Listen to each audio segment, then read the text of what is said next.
Mukhang tuluyan nang nawalan ng kontrol si Vladimir Putin. Sa Kremlin, kinritiko nila ang Estados Unidos at Europa matapos muling subukang ipitin si Vladimir Putin sa diplomatikong bitag. Sinabi ni Sergey Lavrov, ang pinuno ng Ministry ng Ugnayang Panlabas ng Russian Federation, na ang mga pahayag ng US Secretary of State tungkol sa suporta sa Ukraine ay tuluyang nagbubura ng pagkakaiba ng mga pamamaraan ng Washington at mga bansang Europeo sa pagresolba ng sigalot. Dati, paalala ko, sinabi sa Kremlin na halos kakampi nila ang Estados Unidos. Ngunit ang Europa ang humahadlang sa pagpapatupad ng mga kasunduan ni Donald Trump at Vladimir Putin sa Anchorage. Ano ba talaga ang pinag-uusapan at bakit naglabas ng pahayag si Lavrov? Ayon kay Marco Rubio, hindi na neutral na tagapamagitan ng Estados Unidos sa digmaan ng Russia at Ukraine. Hindi na sila tagapamagitan, tagapagpadali o negosyador. Ngayon, Washington na ang nagpapasya at pinili na nila ang panig ng Ukraine. Sinabi agad ng Pentagon na sinimula na ang pagbabalik ng tulong militar ng Amerika sa Ukraine na na-freeze nung simula ng ikalawang termino ni Trump.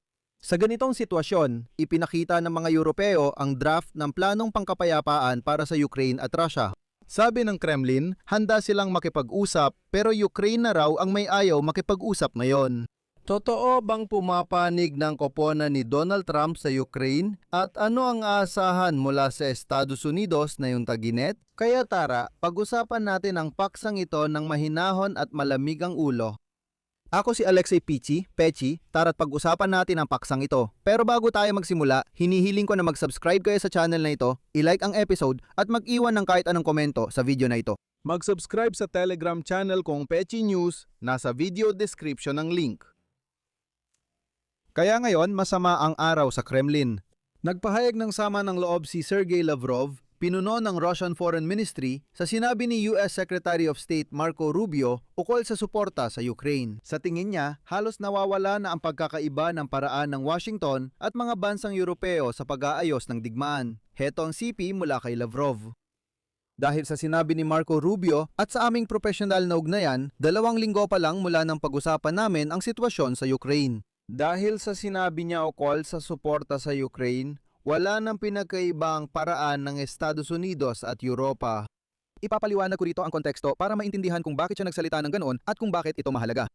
Ang totoo niyan, sa loob ng ilang buwan noon, palaging inaakusahan ni Sergey Lavrov ang mga lider ng Europa ng di umano'y pagsabotahe at pagharang sa ilang kasunduang Alaskan tungkol sa Ukraine, na di umano'y naabot mismo ni Vladimir Putin at Donald Trump sa summit sa Anchorage noong Agosto 2025-2020.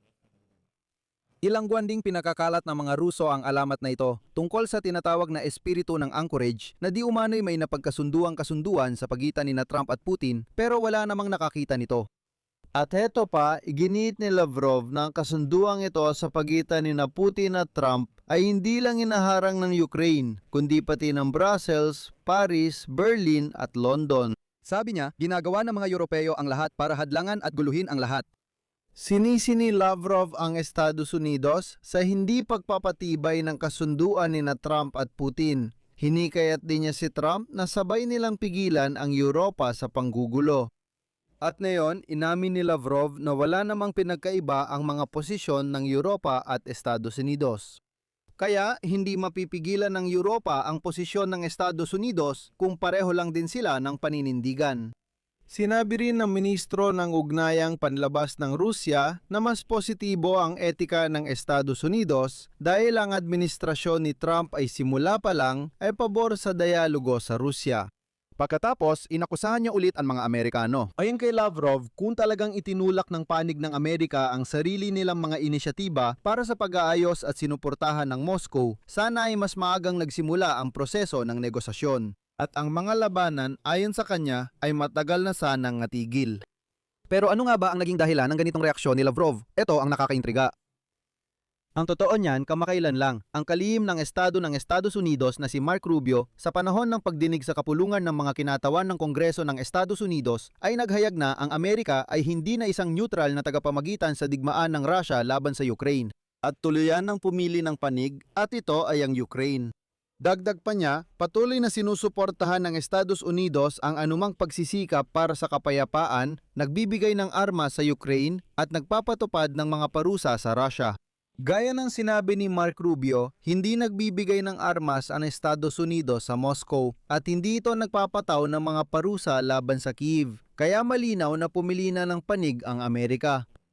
Sinabi ni Mark Rubio na may lalabas na balita tungkol sa $400 milyong para sa Ukraine na matagal nang aprobado ng Kongreso pero hindi pa rin naipapadala ng Pentagon. Ibig sabihin ay binablock ito ng Pentagon. At ngayon, sinabi ni Mark Rubio sa Kongreso na mayroon siyang ilang impormasyon na malapit nang magkaroon ng pag-usad tungkol sa isyung ito at ang perang yon ay ilalaan para sa armas ng Ukraine. Pero dito lumilitaw ang pangunahing tanong, totoo bang kumakampi talaga ang Washington sa panig ng Kyiv? Maaring may sorpresang dalhin ng pagbisita ng mga presidente ng US at Ukraine sa NATO summit sa Hulyo? Kailangan ba nating maghanda sa tag-init na pressure ng Estados Unidos sa Kyiv? Sagutin natin ito ng sabay-sabay. At sasabihin ko agad, kahit maganda ang pahayag ni Marco Rubio, hindi pa rin lubos na kumakampi ang Washington sa Ukraine sa digmaan ng Russia laban sa kanila. Si Marco Rubio, na may pinakamaraming karanasan sa administrasyon ni Trump, ay nagmamanyobra sa pagitan ng katapatan sa presidente at pagpapatupad ng tamang pulisya. Dahil dito, minsan positibo ang pahayag niya tungkol sa Ukraine, pero may negatibo rin. Kaya kami, parang inuugoy tayo pabalik-balik. Minsan sabihin ni Marco Rubio kakampi tayo ng Ukraine, pero sasabihin din niya na umalis tayo sa negosasyon kasi ayaw ng Ukraine makipagkasundo. Paalala, 3 beses pinatigil ni Trump ang pagpapadala ng armas sa Ukraine sa 2 termino niya. Sa pagsisimula ng 2025 epektibong itinigil ang supply, pagbibigay ng impormasyon sa paniniktik at armas na bilili ng mga kasosyong Europeo. Ngayon, napapansin din ang pagbawas ng presyo ng mga parusa sa Russia at Belarus na mahalaga. At gaano man ito kasinikal pakinggan, pero kung isasalang-alang ang pagkakamali ni Trump sa Iran, ang pagkonsumo ng mga armas at mga misal ng depensa sa himpapawid, uunahin muna nilang palakasin ang kanilang sarili pagkatapos ang kanilang mga kaalyado sa gitnang silangan at sa huli ay ang Ukraine. Tama si Zelensky nang sabihin niyang naging huli sa prioridad ni Trump ang Ukraine. Pero sa Hulyo ay gaganapin na ang NATO summit sa Turkey kung saan pupunta si Trump at ang Pangulo ng Ukraine na si Volodymyr Zelensky. Dito, kailangan nating mag-ingat sa ating inaasahan. Itinuturing ni Trump ang issue ng Ukraine bilang hadlang sa pagbawi ng relasyon sa Russia para sa pansarili at pampamilyang kita. Dahil dito, maaaring makipagkasundo muna si Trump sa Ukraine pero babawiin din ng tulong at sasabihing, kita nyo, nagpakita kami ng kabutihan. Pero kahit suportado ng US, wala pa ring laban ang Kyiv. At ipapaalala ko na ilang araw bago ang pahayag ni Mark Rubio, lumabas ang mga balita na ngayong taginit, mayong taginit, maaaring naghahanda ang US ng bagong kampanya ng pressure sa Ukraine para makipagkasundo sa Russian Federation. Isa sa mga dahilan ay kailangan ng administrasyon ni Trump ng mabilis na tagumpay para mapataas ang rating ng Republican Party bago ang midterm elections sa Kongreso ng US. Kaya mga kaibigan, huwag kayong magpaloko sa malalakas na salita at mga pag-asa. Dito ko ilalagay ang 3 tuldok. Isulat ninyo ang inyong opinyon at mga konklusyon sa mga komento sa ilalim ng episode na ito. Mag-subscribe kayo sa channel, pindutin ang kampanilya at huwag kalimutang mag-like.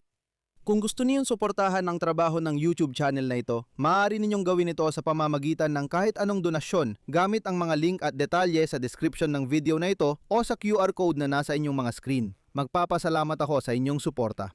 Mga kaibigan, paalala, may eksklusibo akong YouTube channel sa wikang Ukrainyano. Kung gusto ninyo makatanggap ng impormasyon sa Ukrainyano, nasa description ng video ang link.